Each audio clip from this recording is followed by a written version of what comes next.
Hi guys, welcome to Made Easy. So today I'm here to explain about factors controlling erythropoiesis.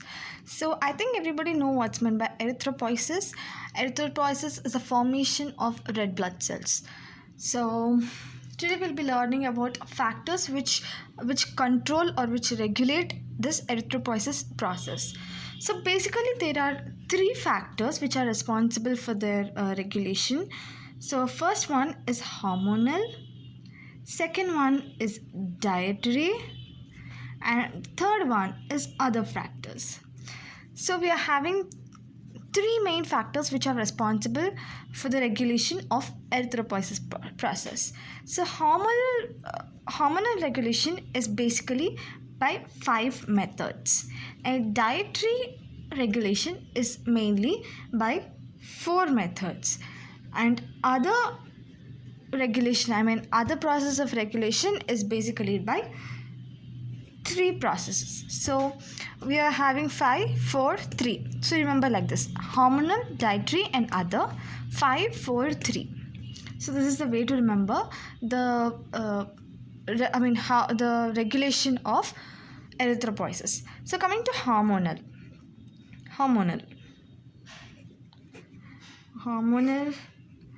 dietary, and other. Coming to hormonal, as I said, there are 5. The first which is responsible for hormonal is erythropoietin. I think everybody know what's meant by erythropoietin. Erythropoietin is a hormone, very essential hormone which is necessary for erythropoiesis, which is mainly secreted. 85% of it is secreted from kidney, and the rest 15% is secreted from liver, and in liver especially Kupffer cells. Okay, so erythropoiesis, the first one is the main factor which regulates the erythropoiesis under hormonal section. So the second one is interleukins. So as we learned from our previous video that the process of erythropoiesis from stem cells to the matured RBCs, interleukins play a very important role for this maturation. So this is the second factor which is responsible for regulation of erythropoiesis under hormonal section. So the third one is androgens.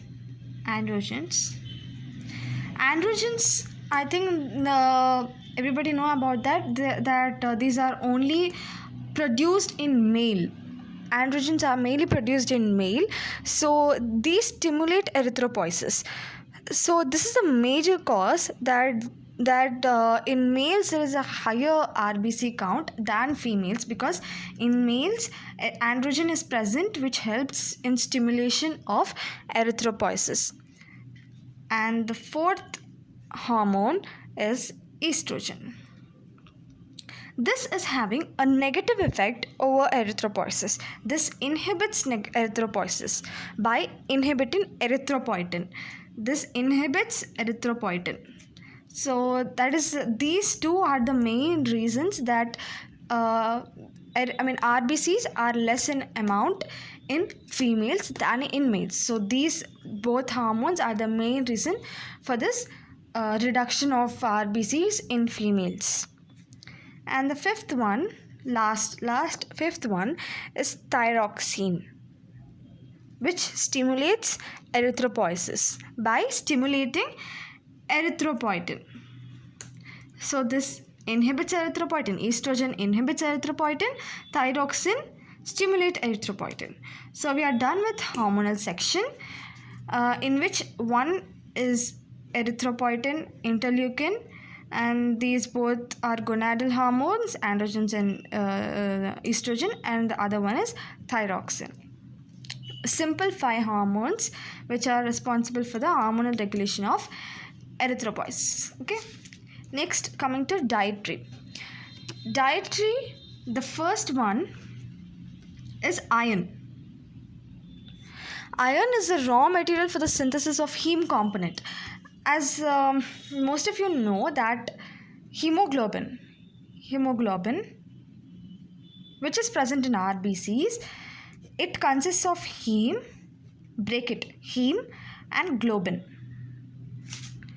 Hemoglobin consists of heme and globin. Heme is an iron component. Heme is an iron component and globin is a protein component.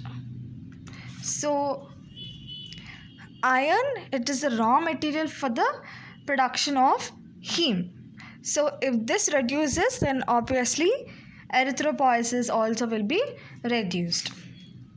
So second one is vitamin B12 and folic acid. So this is necessary for the maturation of red blood cells. Vitamin B12 and folic acid, vitamin B12 and folic acid are responsible for maturation of red blood cells. And third one is protein for the synthesis of globin. For the synthesis of globin, protein is necessary. And fourth dietary is vitamin C, which helps in the absorption of iron.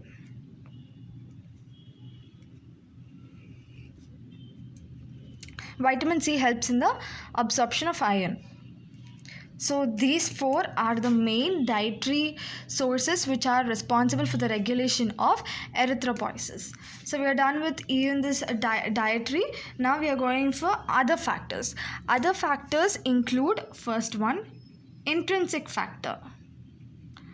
Intrinsic factor. This intrinsic factor is responsible for absorption of B12. As I said here, B12 is responsible for the maturation of red cells. So if this B12 is absorbed a little more, then it will aid in the stimulation of erythropoiesis process. So intrinsic factor helps in the stimulation of erythropoiesis, I mean by absorbing B12 vitamin.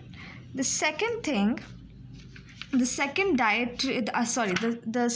other factor which is responsible is hypoxia.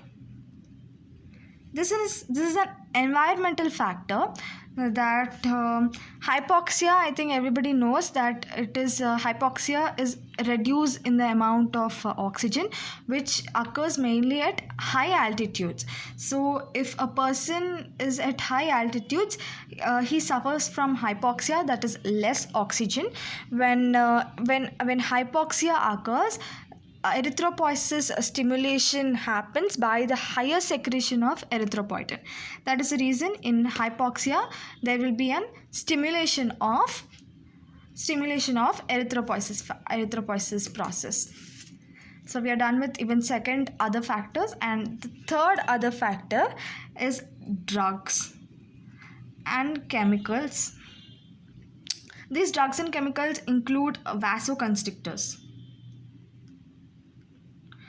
Vasoconstriction like catecholamines and nucleotides like CAMP and NADP products, they are responsible for the stimulation of erythropoiesis.